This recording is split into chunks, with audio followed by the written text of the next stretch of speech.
Bonjour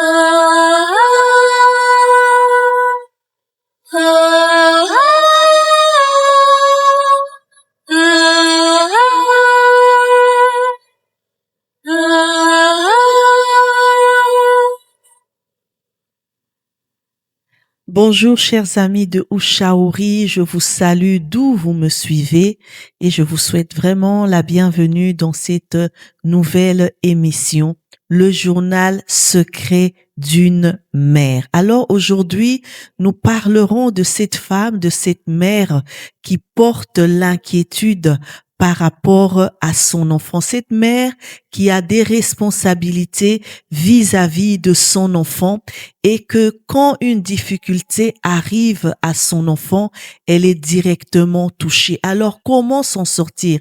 Comment gérer ce journal secret? Comment gérer les difficultés que connaît son enfant? Alors pour aujourd'hui, je ne suis pas seule.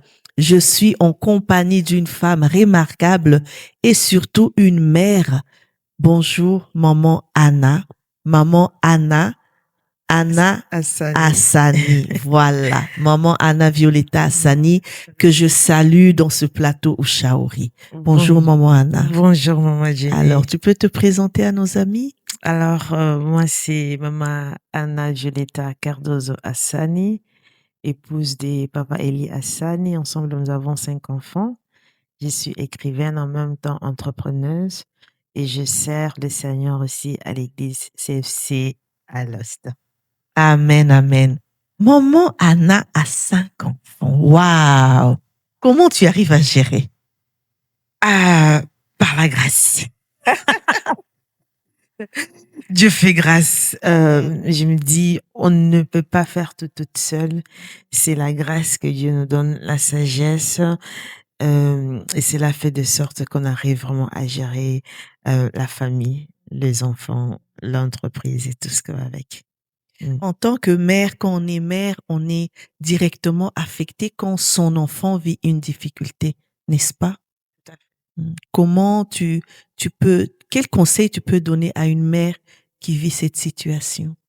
Alors, le conseil que je peux donner, c'est d'abord d'essayer de comprendre qu'est-ce qui se passe dans la vie de l'enfant. C'est vrai que quand on met un enfant dans le monde, on ne sait pas qu'est-ce qu'elle va donner, hein? Parce que souvent on dit, on donne la vie à un enfant, mais pas à un cœur. Et souvent, ça arrive que l'enfant prenne de mauvaises décisions ou tout simplement l'enfant tombe malade ou à l'école, les choses ne vont pas bien. Ce qu'on doit essayer de faire en tant que parent, en tant que mère, c'est d'ailleurs déjà de comprendre la source de notre problème. S'il s'agit d'une maladie, bien sûr que là, on sait rien faire, mais c'est plutôt prendre des décisions qui va y aller avec la circonstance qui nous embrasse. Mais dans les problèmes, par exemple, si je dois prendre des difficultés à l'école, je dirais plutôt c'est essayer d'écouter l'enfant. Si je dois rajouter souvent, nous qui vivons ici en Europe, nos enfants rencontrent souvent des difficultés à l'école et les parents ne savent souvent toujours pas quoi faire et comment faire. Ce que moi je conseille, c'est d'abord essayer d'écouter l'enfant et d'essayer aussi de trouver la solution qui va avec l'enfant, l'école et les parents. À part la prière, bien sûr. Ouais. Okay.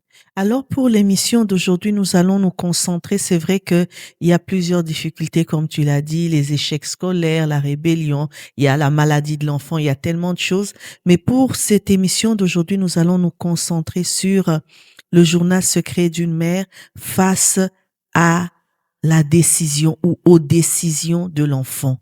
L'enfant prend des décisions que l'enfant trouve bon, mais qui ne sont peut-être pas bons pour la mère. Alors, nous allons partager une portion de la parole de Dieu dans Luc chapitre 2, à partir du verset 48. En fait, c'est l'histoire de Jésus.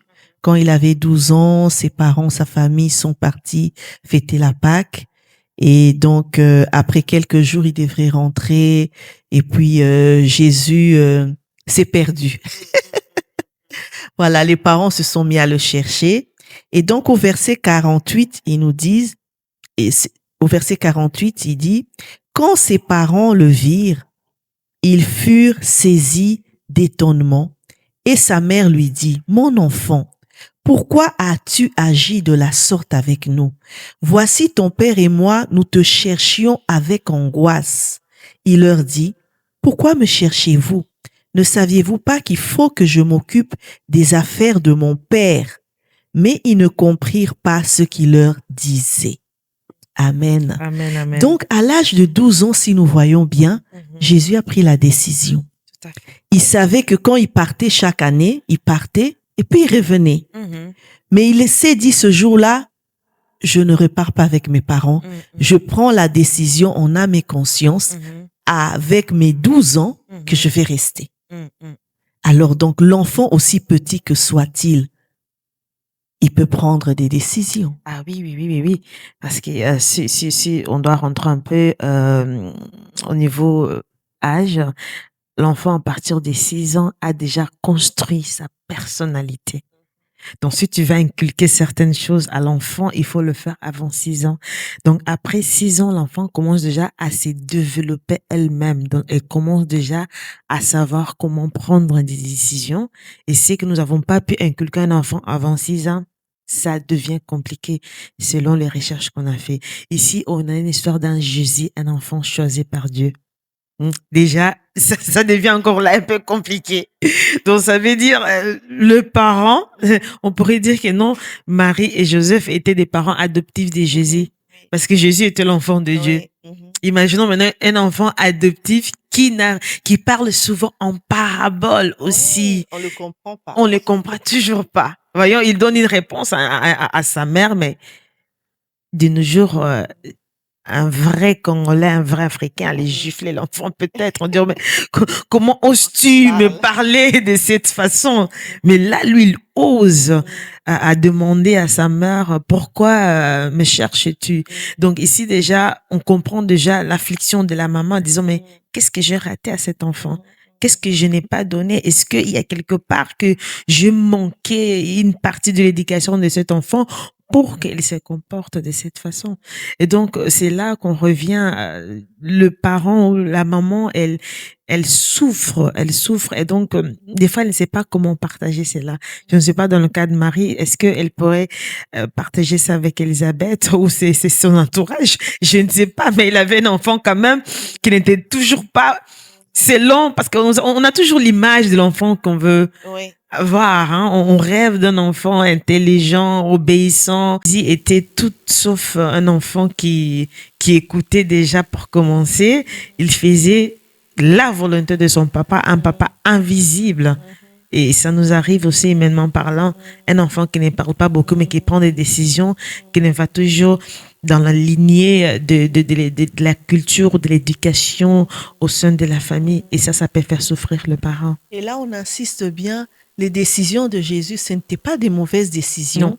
mais parce qu'il accomplissait la volonté de Dieu, de son Père, mais humainement, c'était des décisions qui affectaient quand même la maman, parce que c'était des décisions qui faisaient mal, en fait. Comme tu l'as dit, un papa qu'on ne voit pas, et l'enfant est acharné, voilà, je dois m'occuper des affaires de mon père, et c'est pas évident pour la maman, parce que d'un côté, elle ne le comprend pas. Elle ne le comprend pas. Tout à fait. Ben, je n'ai jamais lu cette histoire dans la Bible, mais si moi j'étais Marie, j'allais revenir au Père de Dieu de dire, mais Seigneur, cet enfant-là que tu m'as donné, donne-moi un peu les possibilités de le comprendre. J'allais prier, parce que des fois, il nous faut aussi prier, parce que quand des choses nous dépassent, on doit demander la paix. La paix, que le Seigneur nous donne la paix. Parce que des fois, un enfant qui prend ce genre de décision, ça nous fait mal. On est frustré étant que parent parce qu'on se pose des questions. Mais comment est-ce qu'on doit l'aider avec cette situation? Comment est-ce qu'on peut, nous, étant que parents, asseoir avec notre enfant pour le faire comprendre, écoute, ça c'est important aussi de les faire. Je comprends tes décisions, mais est-ce qu'on peut le faire de notre manière? Il y a de ceux qui vont écouter, mais il y a de ceux qui vont continuer à faire leur propre volonté. Et nous, étant que parents, on souffre. Je pense que la chose qu'on doit faire souvent, c'est remettre nos enfants. Moi, je le fais souvent, peu importe l'âge de l'enfant, hein, on doit continuer à prier pour nos enfants. Parce qu'il y a décision et décision. Il y a, bon, l'enfant peut faire un choix décidé sur l'orientation de ses études. Parce que des fois, en fait, le parent est là, il a de l'expérience, il a vécu avant l'enfant. Donc, il sait que si mon enfant prend tel chemin, il va aller droit dans un trou. S'il prend tel autre chemin, eh ben, il va avoir un avenir florissant. Donc, des fois, le parent prévient l'enfant et il sait bien où est-ce que l'enfant va. L'enfant ne sait pas parce qu'il n'est pas encore passé par là. Alors, il y a des décisions que l'enfant prend et insiste sur sa décision, mais qui font mal. Par exemple, la décision d'un conjoint. Quand ta fille t'apporte un monsieur là qui est bizarre Et que tu vois déjà. et que tu vois déjà ou que tu as entendu parler que ce monsieur-là, il a fait les 400 coups, mais ta fille se dit, c'est lui ou personne d'autre. Que faire? Ah, là, c'est difficile. Hein? Ah, Là, c'est très, très c'est compliqué très parce qu'il compliqué. s'agit d'un choix Hmm, d'un conjoint pour la vie. pour la vie. Oui, pour la vie. Et je pense que ça, c'est quand même délicat de pouvoir se dire ou tu choisis ou tu ne choisis pas. Ou c'est lui ou je ne suis pas ta mère. C'est compliqué. C'est compliqué. C'est très difficile. C'est pourquoi c'est important, moi je dis souvent, étant que parent, de communiquer, de parler à l'enfant, de lui montrer les conséquences de leurs décisions. Parce que souvent, nos enfants, ils se rebellent parce qu'ils n'ont pas encore eu le vécu. Mais nous, étant que parents, on l'a déjà vécu. On a déjà vécu certaines expériences dans la vie et de la vie. Alors, c'est important d'être un peu vrai avec nos enfants. Moi, je me rappelle une fois, pour vous faire rire, les enfants disent, oui, maman, toi, tu fais beaucoup de choses, tu vas t'étudier, comment ça a été? J'ai dit, oui, oui, c'était bien. Et t'avais combien, en fait, comme ça, à l'école? J'ai dit, ben ouais, franchement, c'était souvent 9 sur 10, 8 sur 10, mais pas moi. T'es sûre, maman? On Quel dit, parent dit qu'il a eu mais non, l'échoué? il n'existe pas. Maman, est-ce que tu es sûre? J'ai dit, oui, oui, je suis sûre. J'ai dit, mais écoute, on a ton diplôme ici, avec les résultats derrière. Et c'était la maths. Ils ont dit, mais regarde ce que tu as eu ici. Qu'est-ce qui s'est passé? J'ai dit, mes enfants, ben, écoute, c'est vrai que je vous ai toujours dit, maths, ça n'a jamais été vraiment mon point fort, c'est votre papa. Parce que c'est lui qui disait souvent que nous, il était génie en maths. Moi, je vous ai jamais dit ça. Mais par contre, quand il s'agissait de langue, la biographie, la géographie plutôt, j'étais très forte. J'ai dit, mais maman, non, non, non, tu nous as toujours dit, c'était 8 sur 10, 7 sur 10, mais là, on voit 4,5 sur 10.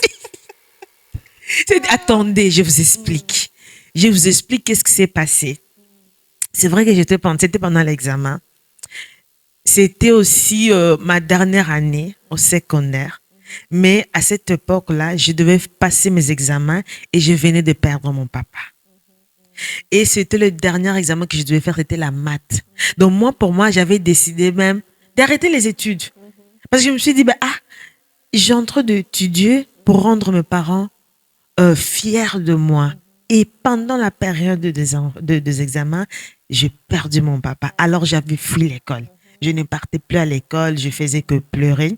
Et un de ces jours, il y a le directeur qui est venu même me chercher chez moi à la maison en disant, bah, écoute, on comprend ta douleur, mais selon la loi, tu es obligé de passer les examens. Je vous dis que j'ai eu mon diplôme secondaire avec 4,5 sur 10. Parce qu'ils ont dit, au moins, elle était là, elle a fait ses examens, parce que je n'avais même pas répondu. J'étais là, je regardais seulement. Mais il a fallu quand même me donner un chiffre. Donc, ils m'ont fait passer. Ils ont dit, ah, maman, laisse tomber. Maintenant, on sait. Maintenant, on sait que ça n'a jamais été 7 sur 10. J'ai dit, mais regardez les restes de maman, c'est bon. Donc, c'est pour en revenir que ça peut arriver que tu fais de ton mieux, même étant qu'enfant, parce que les enfants, des fois, ils prennent des décisions sous pression aussi.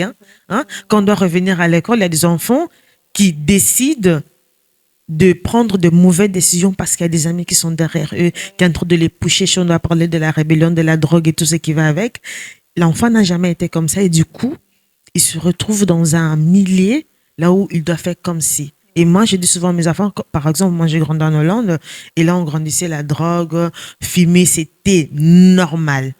C'était vraiment normal. Ça veut dire que non, vous étiez comment on dit ça en français, à l'école, hein, à la récréation. Ben, il y avait des amis de 15 ans, 16 ans, à l'époque 14 ans, qui fumaient. Alors pour nous, c'était normal. Et maintenant, si aujourd'hui, moi, je ne fume pas en tant que votre mère, c'est parce que j'ai appris chez nous à la maison de ne pas prendre certaines décisions à cause de l'environnement ou que nous vivons. Donc, vous aussi, tant que enfants, là, je vais aussi passer ce message. Il faut faire les choix selon ce que vous avez appris à la maison. Parce qu'il y a l'éducation que vous avez appris à la maison. Je pense parce qu'il n'y a aucun parent qui dira à son enfant, mais écoute, c'est pas grave, prends, fume ou bois ou prends des décisions qui vont contre la nature ou contre la volonté de Dieu. Et donc, c'est très important de partout là où vous serez, de toujours regarder. Moi, je dis souvent à mes enfants, il m'est arrivé des fois même, tu vois, d'être invité par des amis pour aller au disco. Mais je me disais, au cours de la route, si papa était là, je ferais quoi? Jamais de la vie. Alors, je retournais, je rentrais à la maison et j'ai perdu des amis comme ça. Tant mieux pour moi parce qu'aujourd'hui, je suis sauvée. Parce que si j'avais pris des décisions comme des autres amis là, ben, on connaît le résultat. Et donc, c'est important. C'est vrai que les parents, des fois, on souffre souvent à cause des décisions que nos enfants prennent. Mais aussi, quelque part, on ne sait rien faire. Et moi, j'ai envie de consoler une maman pour la dire, bah, écoute, peut-être ton fils, ta fille a pris des décisions contre elle-même. Ouais. Elle a pris des décisions qui ne va rien du tout avec l'éducation que vous l'avez donnée. Dis-toi que non, tu as fait de ton mieux. Oui. Parce que du fois, on se jette la faute en disant que non, c'est de ma faute. Qu'est-ce que je fais? Qu'est-ce que je n'ai pas fait? C'est la faute à son père. Et si on part encore au Congo, on va dire que non, il y a famille, papa la bino, maman la bino. Mais là, on doit se dire seulement, on fait de notre mieux. La seule chose qu'on peut faire, c'est de laisser cet enfant entre les mains du Seigneur. Continuer à prier pour nos enfants. Moi, je dis souvent, il n'y a pas là. Ce n'est pas parce que ton enfant est marié, ta fille est mariée, ton fils est marié, que tu vas dire maintenant il est adulte, c'est bon. Non. Prions pour nos enfants. Parce que même adulte, l'enfant peut prendre une mauvaise décision. Oui, oui, oui. Tout à fait. C'est très important ce que tu as dit parce que souvent les enfants oublient le cœur de la mère parce qu'ils se disent c'est ma vie, je prends ma décision, c'est ma vie. Mais que l'enfant pense aussi que voilà, ces décisions que tu prends, eh ben, ta maman sera affectée. Même si elle ne le montre pas, mais tu sais pas, quand elle s'enferme seule dans la chambre en train de pleurer, en train de crier à Dieu, tu sais pas, souvent les mamans ne le montrent pas, mais son cœur est en train de saigner par rapport à la décision que l'enfant a prise. C'est vraiment important. L'enfant a aussi une part de responsabilité parce qu'on ne peut pas le suivre tous les jours. Hein. Quand l'enfant va à l'école, souvent c'est 8 heures du jour qu'il reste là-bas. Quand il revient à la maison, c'est le temps de faire les devoirs, manger, etc. Donc ça veut dire que la plupart du temps que nous passons avec nos enfants, c'est souvent peut-être le week-end, hein. Les dimanches même, je peux dire, parce que le samedi, il y a aussi peut-être des activités et tout. Et donc, c'est important pour nos enfants aussi de comprendre que non, ils ont une part de responsabilité. C'est pourquoi nous voulons aussi qu'ils prennent des bonnes décisions pour leur bien, pour le bien de la famille aussi. Parce que les décisions qu'ils prennent, ce n'est pas seulement pour eux, mais c'est aussi pour nous en tant que parents. Parce que nous, on a aussi, quelque part, donné une partie de notre vie pour eux. Hein? Parce qu'on dit, bah, les parents, faut pas vous dire que vous êtes sacrifiés, c'était votre choix. Oui, c'était notre choix pour vous mettre au monde, pour vous éduquer. On a fait de notre mieux pour que vous soyez bien. Alors, de retour, vous aussi, faites de vos mieux pour que vous deveniez des hommes, des femmes que la société sera fière. Je me rappelle, pour revenir à l'histoire de du choix du conjoint, une maman pasteur qui j'ai vraiment été touchée par ce qu'elle disait.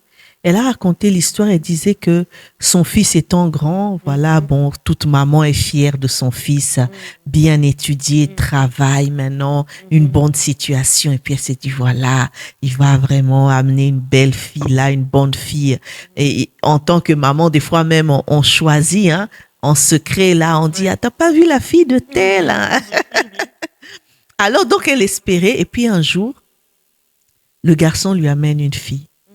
Maman, je vais te présenter une fille, voilà, ça fait un temps qu'on se côtoie et tout ça, et je pense que j'ai un projet avec elle. Et sa maman dit, elle a un peu essayé de se renseigner. Bah, elle se rend compte que c'est une fille qui priait pas, qui partageait pas la même foi. Elle s'est dit, mon Dieu, Seigneur, je la connais pas. Elle sentait pas. Elle s'est dit, qu'est-ce que je vais faire? Je vais dire à mon garçon, non, il faut pas, et tout ça. Mais ça sert à rien. Quand un enfant a pris la décision, forcer, c'est pas une bonne chose. Et heureusement, elle a prié, elle a senti en elle qu'elle devait accepter. Elle a dit au garçon, elle a dit, en tout cas, amène-la à la maison, je vous invite. Comme ça, on va partager un repas ensemble, on va parler, on va faire connaissance. Et le garçon a amené la fille. Et pendant que le garçon a amené la fille est venue. Dès qu'elle a vu la fille, elle a senti son cœur se fermer. Elle a dit non, non, non, non, non, non. Je vois pas mon fils avec une fille comme ça.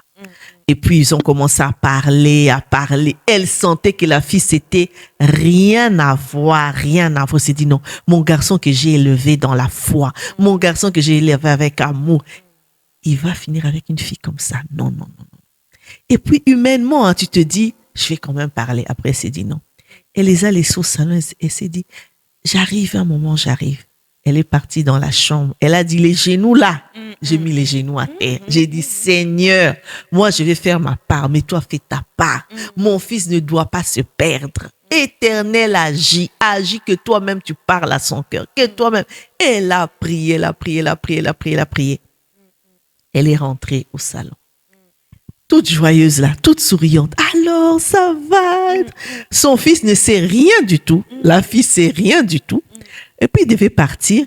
Il a sorti un cadeau. Elle a sorti un cadeau. Voilà, j'ai un cadeau pour souhaiter la bienvenue à ma belle-fille, à ma future belle-fille et tout. Vraiment, la fille est partie avec un souvenir où la belle maman là, bien accueillie.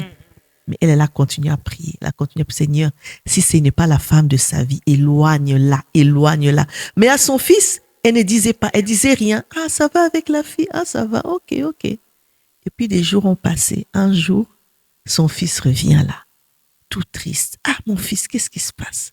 Elle dit, maman, c'est fini avec la fille. Oh là là, mais pourquoi? Qu'est-ce qui s'est passé? Le garçon a commencé à raconter. En tout cas, c'est fini, c'est fini, c'est fini.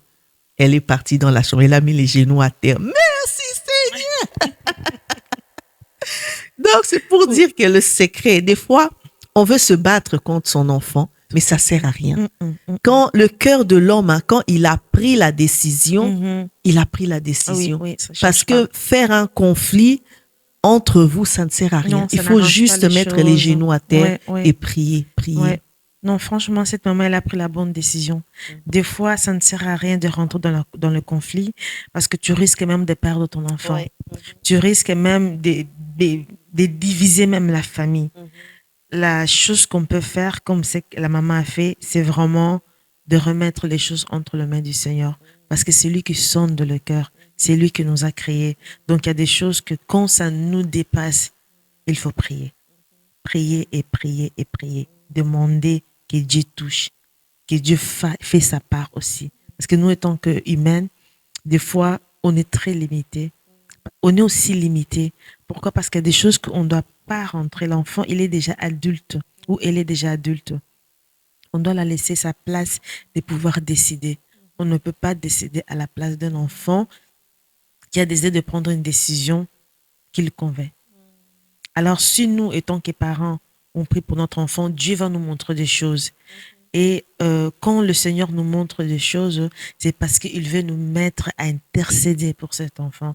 Il veut nous mettre vraiment à veiller pour les décisions que l'enfant va prendre.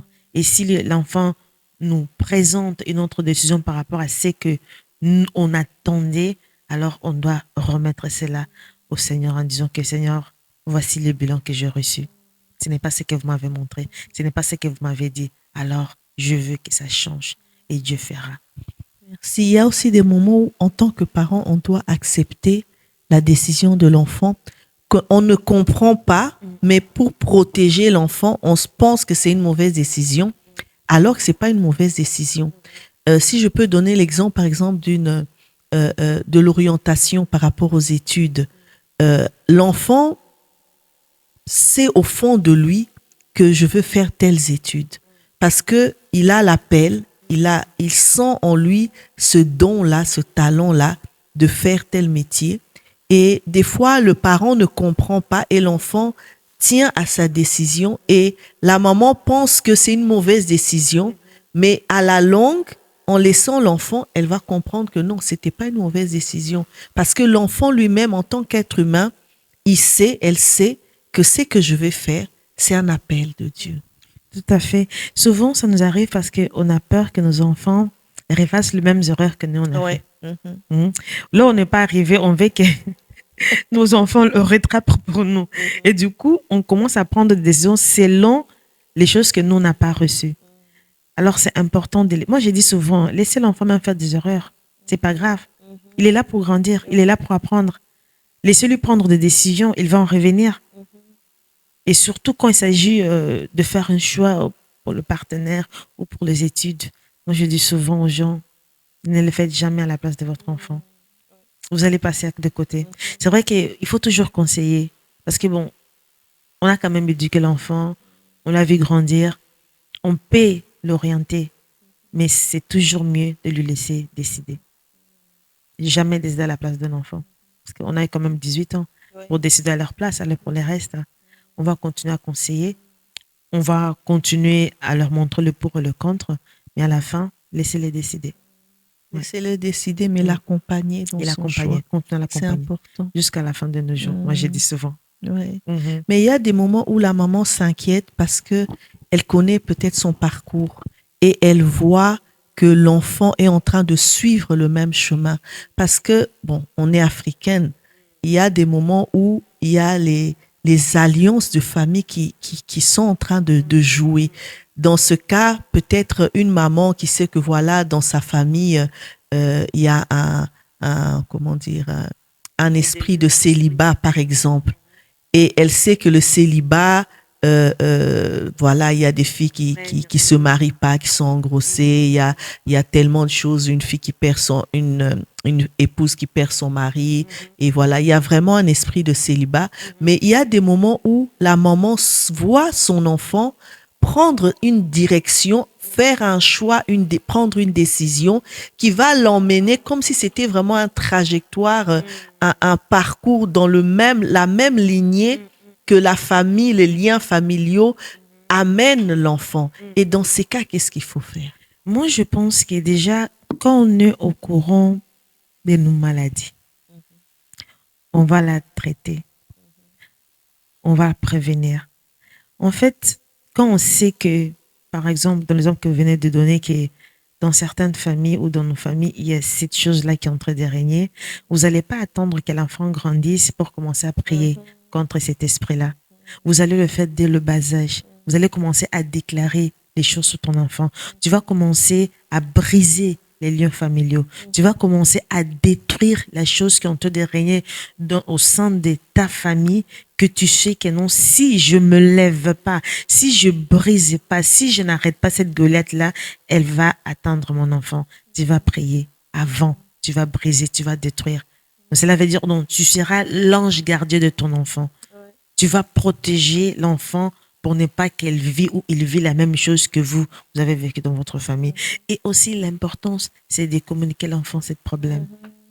C'est de dire à l'enfant, écoute, nous, dans notre famille, il y a ça et ça et ça qui se passe. C'est important de le dire. Parce que des fois, on le cache, parce que c'est une honte pour nous. Et du coup, l'enfant en train de vivre certaines choses qu'elle ou lui ne comprend pas. Mais toi, étant que parent, tu es au courant de ça. Pourquoi est-ce que tu n'as pas eu le temps de t'asseoir avec l'enfant à prévenir en disant, écoute, fais attention à ça. Parce qu'il y a un démon là qui est en train de suivre notre famille. Et donc, si tu ne fais pas attention, regarde ce qui va t'arriver. La femme va écouter et du coup, il va pouvoir peut-être s'aligner en se disant, mais non, moi, je vis ça. Ah oui, tu donnes des exemples. Hein. Des exemples, regarde X, regarde Y. Ça lui est arrivé la même chose. Donc, si on ne fait pas attention à toi, ça va t'arriver. Alors, pour ne pas que ça t'arrive, ma fille, mon fils, ne fais pas ça. D'où il est important de prier avec l'enfant. De prier avec Prier l'enfant. pas seulement pour Oui, l'enfant, mais prier aussi ensemble avec l'enfant. Tout à fait. Oui, oui. Oui. Donc, que dire alors à cette femme qui vit cette situation où elle est face à la décision de son enfant? Qu'est-ce qu'elle doit faire concrètement, en résumé? Moi, je dirais de prendre le même exemple que venait de me donner de cette femme qui n'était pas contente avec le choix de son enfant quand elle choisit un choix et qui a pris la décision de prier. C'est vraiment, mais moi, je parle de prier sans cesse, hein, et aussi même de demander la direction, que Dieu montre à cet enfant quoi faire ou pourquoi ne pas faire. Et moi, je dirais à cette femme qui est en train de souffrir, c'est de demander que le Seigneur lui donne la paix. Parce que des fois, on n'a pas le choix. Oui, on n'a pas le choix. Demandez, continuez à prier et demandez que Dieu nous donne la paix. La paix. On a besoin de ça. Parce que des fois, on prie dans la frustration. Oui. Comment est-ce que tu veux que Dieu t'exauce alors que toi-même tu es déjà frustré dans ta prière? En colère. Oui, en colère. Dessus déjà. En fait, tu sais déjà ce qui va arriver, mais tu es en train de demander la main de Dieu. C'est pas possible. C'est prier avec la foi. La foi, ça veut dire, je mets encore mes problèmes de côté. Je mets encore cette situation qui est en train de m'affaiblir, de me faire souffrir. Je le mets de côté. Seigneur, je mets ta foi. Viens avec moi. Donne-moi la capacité de croire que c'est encore possible. Et là, c'est... Ouais. Ah oui, oui. Et je disais, là, c'est vraiment la prière consciente. Parce que des fois, on prie, on parle. On parle seulement. Mais être conscient de ta prière. Rentrons dedans de toi. Parler vraiment, être franc, en fait. Oui. Comment une maman comme ça peut gérer sa relation avec son enfant, sachant que son enfant a pris une mauvaise décision? Comment, souvent, en tant que mère, il y a aussi le cœur. On se dit, on est déjà irrité, on est déçu, mais comment faire pour rester en bon terme avec cet enfant? Moi, je prendrai alors l'exemple de Marie, la mère de Jésus. Souvent, Jésus, il était un enfant qui était très catégorique. Ce qu'il voulait, c'est ça. Ce qu'il disait, c'est ça. Et à un moment, quand on prend l'histoire de la fête, là où Jésus a transformé l'eau en vin, il a dit quoi, femme, mon heure n'est pas encore arrivée. Mais à la fin, pour la maman, peut-être c'était un peu frustrant, mais attends, c'est urgent. C'est maintenant qu'on doit trouver une solution. Mais des fois, on doit jusqu'à prendre un peu de la distance. Ça nous fait mal. Ok, ça nous fait mal. Et déjà, quand ça ne va pas, souvent c'est la relation, c'est un handicap un peu. Mais donne le temps pour que la chose revienne. Prie. Et continue ta vie quelque part. Ah oui. Ah oui, oui, oui, oui, oui. C'est continue. vrai que tu l'as mis au monde, mais quand même, toi aussi tu vis. Moi, je dis, fais ta vie. Fais ta vie. Continue à prier et continue à déclarer des bonnes choses. Déclare de bonnes choses. Parce que quand le cœur est affligé aussi, des fois, on a la facilité de sortir des choses qui peuvent aussi amener de mauvaises conséquences dans la vie de nos enfants. Parce qu'on est dessus, on est fâché, du coup on commence à parler. Fais attention à ta bouche. Et du côté, vis ta vie. Parce que si tu apprends un peu à lâcher prise, tu vas voir que la vie, elle est très belle. Et donc, du coup, tu ne vas pas trop t'occuper. Parce que tu t'occupes déjà en esprit. Si, humainement parlant, ça ne marche pas avec l'enfant, prends la distance. Ne lâche pas l'enfant. Je ne dis pas, va loin de ton enfant. Pas. Ne rejette pas. Ce n'est pas de ça qu'on parle. Ne rejette pas. Continue à être présent, surtout présent pour ton enfant. L'enfant doit sentir qu'il y a une Oui, épaule oui. sur qui... Ouais, Il doit sentir ça. Même si tu n'es pas d'accord, tu peux dire, écoute, je ne suis pas d'accord, mais je suis là. Fais sentir à l'enfant que tu es présent. Et je pense que les choses vont s'arranger. Amen, amen. En tout cas, nous le souhaitons vraiment. Pour vous qui nous suivez, tu es une mère, tu es face à une mauvaise décision que ton enfant a prise, quel que soit son âge, enfant, petite enfance ou adulte, c'est toujours ton enfant. Et des fois, ça fait mal, des fois, ça fait vraiment mal. Mais comme maman Anna l'a dit, beaucoup de prières. Prends un peu de distance pour un peu passer comment dire, que l'air mauvais passe, mais reste présent dans la vie de ton enfant. Beaucoup communiquer, c'est vraiment important. Laisse-le faire ses choix et que si ça s'avère que ce sont des mauvais choix et qu'il fait des erreurs et qu'il tombe dans un trou, c'est pas grave, mais soit cette main qui va le relever et qui va lui dire continue la marche. Donc voilà. Merci beaucoup. Tu as quelque chose à rajouter? Oui, je voulais rajouter, c'est aussi que j'ai écrit aussi dans mon livre, c'est aussi d'apprendre à pardonner. Peu importe la décision que ton enfant a prise, ça t'a fait mal, ça t'a brisé, ça t'a détruit, mais pardonne. Le pardon, c'est la clé de la délivrance. Parce que quelque part, deux fois, on bloque la vie de nos enfants car l'enfant a pris une autre décision que nous n'avons pas acceptée et nous gardons cette chose-là dans nos cœurs et du coup, on n'arrive plus même à supporter l'enfant. Quand on le voit, il y a quelque chose qui brille de mauvais en nous et du coup, on est en train de bloquer la vie de nos enfants. Accepter deux fois les choix de nos enfants, pardonner et continuons à les aimer tels qu'ils sont. Merci beaucoup. Nous allons prier, maman Anna. Nous allons recommander cette femme qui est en train de s'inquiéter pour son enfant par rapport aux choix, par rapport aux décisions. Cette femme qui a le cœur qui saigne parce que l'enfant a pris une mauvaise décision, qu'elle voit que ça le conduit vraiment sur un mauvais chemin. Nous allons prier que Dieu mette la paix dans le cœur, que Dieu réconforte, que Dieu restaure cette âme. Au nom de Jésus, prions. Seigneur notre Dieu, nous te rendons grâce. Nous te bénissons, Seigneur, pour ce moment où tu nous as parlé, où tu parles à une femme, à une mère, Seigneur, qui vit, Seigneur, ces difficultés, qui est la mauvaise décision de son enfant. Seigneur, cette femme qui a ce cœur qui saigne, ce cœur qui est blessé, à cause, Seigneur, de la mauvaise décision que son enfant a prise. Seigneur, nous prions, ô Dieu de gloire, que toi qui as donné à cette femme, cet enfant, que toi qui as donné à cet enfant, cette mère, que tu touches leur cœur, que tu apaises leur cœur, que tu mettes la paix dans le cœur, ô Dieu de gloire, que tu donnes, Seigneur, un cœur qui pardonne, le cœur du pardon.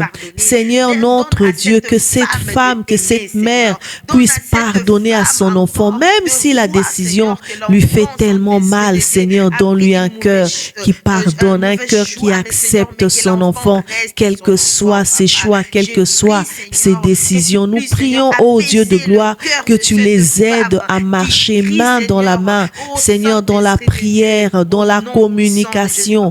Seigneur, manifeste-toi puissamment et ramène le cœur de la mère vers son enfant, ramène le cœur de l'enfant vers sa mère. Glorifie ton nom, Seigneur, dans cette relation mère-enfant. Manifeste-toi, ô Dieu de gloire, et donne, Seigneur, à cette mère, Seigneur, qui a ce souci dans son cœur. Donne-lui, Seigneur, à se réjouir. Donne-lui, Seigneur, à chanter des chants d'allégresse. Donne-lui, Seigneur, un cœur qui se réjouit pour l'enfant que tu lui as donné, parce que c'est toi qui es le maître, c'est toi qui diriges son enfant, c'est toi qui diriges ses choix et ses décisions. Que toute la gloire te revienne, Seigneur, toute la gloire, Père, au nom de Jésus. Amen, amen, amen.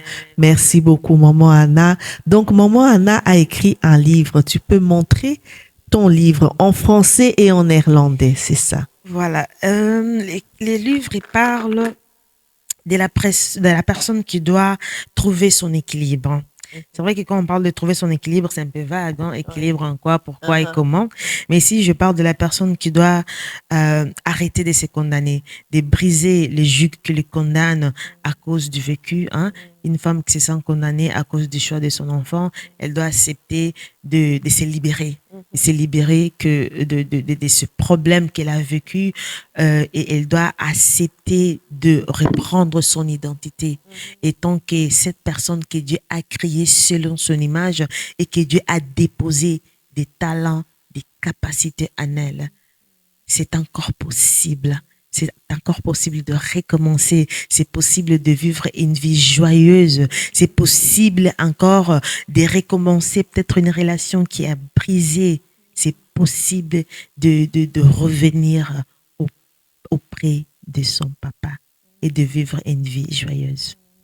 Donc, c'est trouver son équilibre. Trouver son équilibre. Voilà.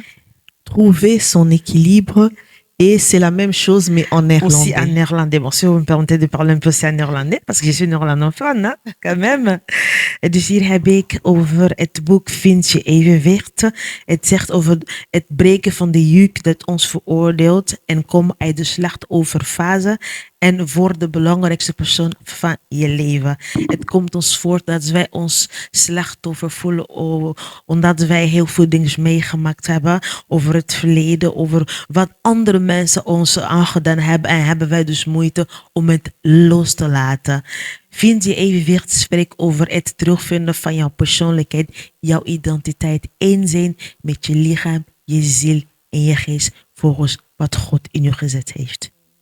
Thank you, thank you, thank you. Oh, parfaite bilingue. Non, elle n'est même pas bilingue. Elle parle 5 langues. Quelle langue tu parles encore? Le néerlandais, français, portugais, anglais et lingala. Oh, Le papier lingala, oui, oui. Donc, merci beaucoup, Maman Anna. Maman Anna, elle est écrivaine, mais aussi elle est entrepreneur. Donc, elle fait tellement, tellement, tellement des choses. Hein. C'est vrai, oui. Et moi, je suis très honorée d'avoir partagé cette pensée avec vous. Je suis sûre qu'il y a une femme qui sera bénie. Amen. Et je suis sûre qu'il y a une mère qui sera consolée aussi. Amen. Et en même temps, un enfant qui va comprendre que lui aussi, il a aussi un rôle, ou elle a un rôle de jouer dans la vie de ses parents. De ses parents. C'est souvent Amen. nous rendre heureuses. On veut que vous soyez bien. Ah oui. Voilà, je vous dis merci d'avoir suivi cette émission. Partage, inscris-toi, abonne-toi. Et si tu as des commentaires, si tu as des questions, n'hésite pas sur mes pages. Et nous vous disons à la fois prochaine. Bye bye. God bless.